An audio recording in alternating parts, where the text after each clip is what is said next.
Hello जी। तो कैसे हैं आप सब? आशा करते हैं कि आप सभी स्वस्थ और मस्त होंगे।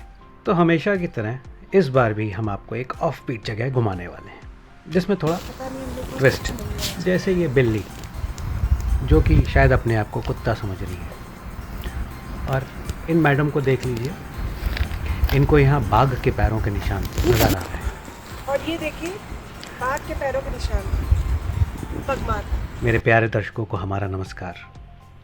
आज की कहानी कुछ अलग होने वाली है, जिसमें कुछ मस्ती भी है, कुछ एडवेंचर भी, कुछ सरप्राइज़ भी। तो बने रहिएगा अंत तक हमारे साथ और देखते रहिएगा इस प्रकृति के सुंदर दृश्यों को हमारे कैमरे की नज़रों से। अरे रुकिए रुकिए, पहले चैनल को सब्सक्राइब तो कर लीजिए अगर अभी तक नहीं किया है तो।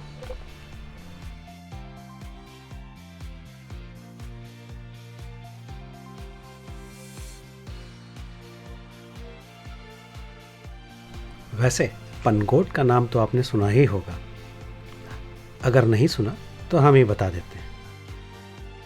पनगोट उत्तराखंड का एक खूबसूरत पहाड़ी गांव है जो नैनीताल से सिर्फ 15 किलोमीटर दूर छिपा हुआ है। ऊंचाई इसकी मनाली के बराबर है, लगभग 6,900 फीट या 2100 मीटर भी कह सकते हैं।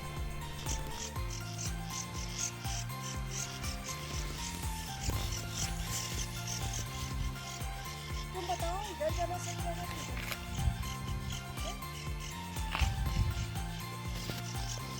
पनगोट को बर्ड वॉचर्स का स्वर्ग भी कहा जाता है और हमारी तरह शांति प्रिय लोगों का भी। 250 से ज़्यादा प्रकार के पक्षी यहाँ के घने जंगलों में वास करते हैं, परंतु इंसानों की प्रजाति यहाँ कम ही दिखती है।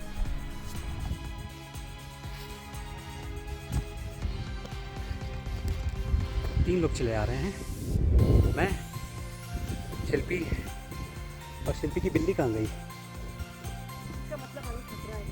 हम्म, ये मेरे पीछे खड़ी है। कहाँ है? ये हैं। सो कोयल देखो, कोयल वो देखो काली पे। तुम साथ ही मत हिलो। वो देखो काली काली। नैनीताल से टैक्सी या बाइक रेंट करके आप यहाँ पर पहुँच सकते हैं अगर आप अपनी गाड़ी से नहीं आए हैं तो। नैनीताल से यहाँ तक का रास्ता बेहद खूबसूरत है और घने जंगलों से होकर आता है। सड़क अच्छी है लेकिन काफ़ी नैरो है और बल खाती हुई है। अरे मज़ा आ जाएगा आपको।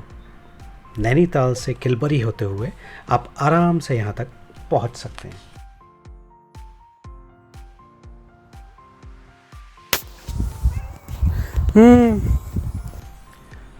पहाड़ों पर ट्रैकिंग करते समय अक्सर आपने देखा होगा कि कोई ना कोई कुत्ता आपके साथ हो लेता है, जो या तो पूरे रास्ते आपका साथ देता है या काफ़ी लंबी दूरी तक आपके साथ बना रहता है। और हमारे लिए बड़ी आश्चर्य की बात थी कि बिल्ली हमारे साथ थी काफ़ी देर से, बहुत प्यारी थी।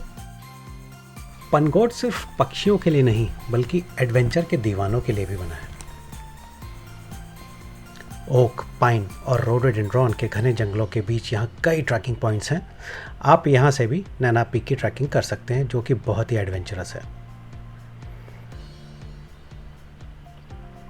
पनगोट का जंगल तेंदुए, सांभर, हिरण, हिमालयन भालू व अन्य जीव जंतुओं का भी घर है। आपकी किस्मत अच्छी हुई तो बहुत बढ़िया, वरना इन्हें देखना दुर्लभ हो सकता है। यहाँ आने का सबसे बढ़िया समय मार्च से जून और फिर सितंबर से नवंबर है, जब मौसम सुहावना और दृश्य साफ होते हैं। वैसे सही बताएं तो मुझे पहाड़ों में अगस्त का मौसम सबसे अच्छा लगता है। ज़बरदस्त हरियाली और धुंध से ढके जंगल एक अद्भुत एहसास देते हैं, जिसे शब्दों में नहीं कहा जा सकता सही में। लेकिन बारिश के मौसम में कई रिस्क भी पैदा हो जाते हैं, जैसे रास्ते फिसलन भरे हो जाते हैं, जोंक भी बहुत चिपकती है जंगलों में। पनगोट में रुकने के लिए ढेर सारे ऑप्शंस हैं, जिसमें रिजॉर्ट्स भी हैं, होटल्स भी और होम स्टेज भी।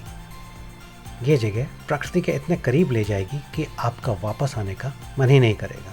बजट फ्रेंडली से लग्जरी तक सब मिलेगा सुकून के साथ। खैर, अब आते हैं अपने सरप्राइज़ पर। तो आपको बता दें कि पनगोट के बारे में तो हमने आपको काफ़ी जानकारी दे दी, लेकिन जो दृश्य अभी तक आपने देखे थे या देख रहे हैं उनमें से कोई भी दृश्य या स्थान पनगोट का नहीं है। जी हाँ, हम इस समय पनगोट से भी 8 किलोमीटर आगे और नैनीताल से लगभग 20 से 25 किलोमीटर दूर और समुद्र तल से लगभग 7,196 फीट की ऊंचाई पर एक बेहद शांत और प्रकृति के बीच में स्थित एक गांव, जो कि नेचर लवर्स, बर्ड वॉचर्स और ट्रैकिंग के शौकीनों के लिए एक आदर्श स्थल है, में है। हाँ जी, यहाँ पर भी बहुत सारे रास्ते हैं ट्रैकिंग के और इस गांव का नाम है सिगड़ी। यहाँ आने के लिए वही सेम रोड किलबरी से पनगोट तक पलखाती रोड से यहाँ पहुँचिए, फिर पनगोट से राइट टर्न हो लीजिए, यानी पनगोट के रास्ते के अपोजिट वाली रोड, और पूछते पाछते पहुँच जाइए सीधे प्रकृति की गोद में, यानी सिगरी में। रुकने के लिए यहाँ भी बहुत अच्छे रिजॉर्ट्स हैं, लेकिन हम रुके कैंप लैंड नेचर रिजॉर्ट, क्योंकि यहाँ से हमें जो दृश्य दिख रहे थे उसका कोई जवाब नहीं था। वैसे ये प्रॉपर्टी असली गांव का भी मजा दे रही है ना, और नेचर भी है।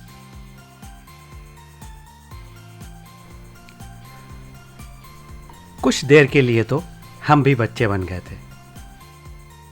प्रॉपर्टी बहुत ही खूबसूरत थी, जैसा कि आप लोग देख ही रहे हैं। बच्चों के खेलने के लिए भी काफ़ी खुली जगह थी यहाँ पर। यहाँ के रूम्स भी स्पेशियस और साफ सुथरे लगे हमें। रूम्स से बाहर के व्यूज़ का तो क्या है नहीं क्या था। वैसे हम लोग सुबह नैनीताल से चेकआउट करने के बाद यहाँ करीब 12:30 बजे पहुँच गए थे। लगभग 1-1.5 घंटे लगे थे हमको यहाँ तक पहुँचने में। यहाँ आकर हम रुके नहीं, आदत से मजबूर रूम में अपना सामान रखकर हम आसपास की जगहों को एक्सप्लोर करने निकल गए, जो कि हम आपको अभी तक दिखा चुके हैं। अब भूख भी लगी थी।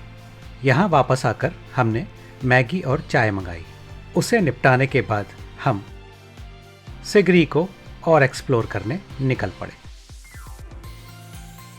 इन पहाड़ी रास्तों का कोई जवाब नहीं, बस अपने आप में खोकर हम कितनी आगे निकल गए हमें खुद ही नहीं पता चला।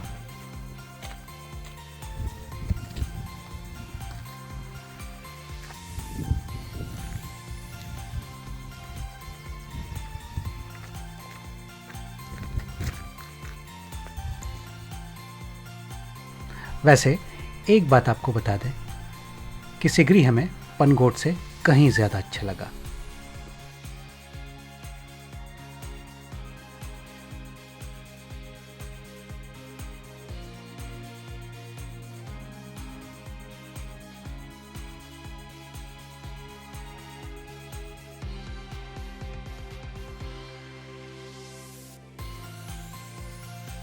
जिस रास्ते पर हम जा रहे थे उस रास्ते पर दूर दूर तक हमें कोई नहीं दिख रहा था।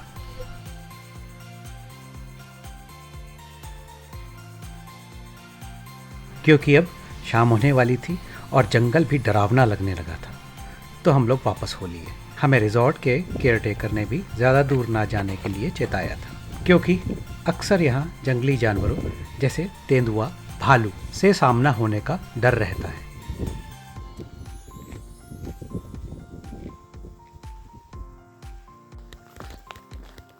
लौटते लौटते अंधेरा हो गया था। रिजॉर्ट के केयरटेकर एंड होस्ट, जिनका नाम भुवन है, उन्होंने हमारे लिए बॉनफायर का इंतज़ाम कर दिया था, क्योंकि सूरज ढलते ही यहाँ पे काफ़ी ठंड हो जाती है। हमारी बिल्लू भी साथ में बैठ गई थी। खैर, भुवन भाई के हाथ का स्वादिष्ट खाना खाकर हम जल्दी ही सोने चले गए, क्योंकि कल सुबह हमें भुवन भाई जंगल वॉक पर ले जाने वाले थे। खैर, इस वीडियो में बस इतना ही। घने जंगलों से गुजरता हुआ मैं कहीं जा रहा चैनल को लाइक और सब्सक्राइब करना भूलिएगा नहीं। बाय।